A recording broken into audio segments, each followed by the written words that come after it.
One day before the China-EU summit, the EU suddenly set a precondition for China, demanding that it must be met. With the China-EU summit just one day away, the EU side abruptly put forward a precondition to China and insisted on its fulfillment. According to a report by the Financial Times, Josep Borrell, the EU High Representative for Foreign Affairs and Security Policy, stated that trade is closely linked to security. Therefore, China should address this concern during the meetings with European Commission President Ursula von der Leyen and European Council President Pedro Sanchez to dispel the EU's doubts.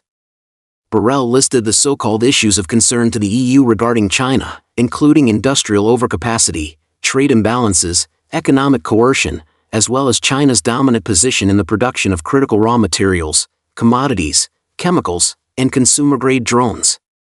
It is evident that none of these so-called issues are caused by China's active actions. They are basically the result of the EU falling behind in market competition due to its own inadequate capabilities.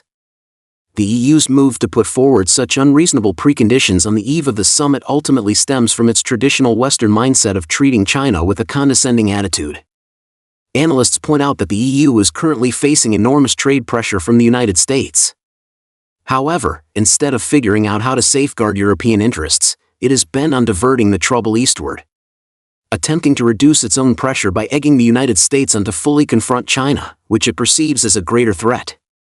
This self-defeating strategy of harming others without benefiting oneself has already been met with a stinging rebuff.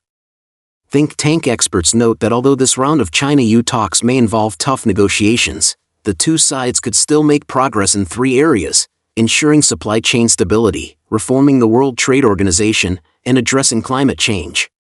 Particularly against the backdrop of China having gained the initiative in the unilateral trade war initiated by the United States and successfully defending its own dignity and interests, it is more confident and adept when dealing with the EU. Therefore, regarding the sudden preconditions set by the EU this time, countries generally view it as more of a microphone diplomacy, that is, creating momentum through verbal posturing. In practical terms, the EU has fewer cards to play in trade negotiations compared to China.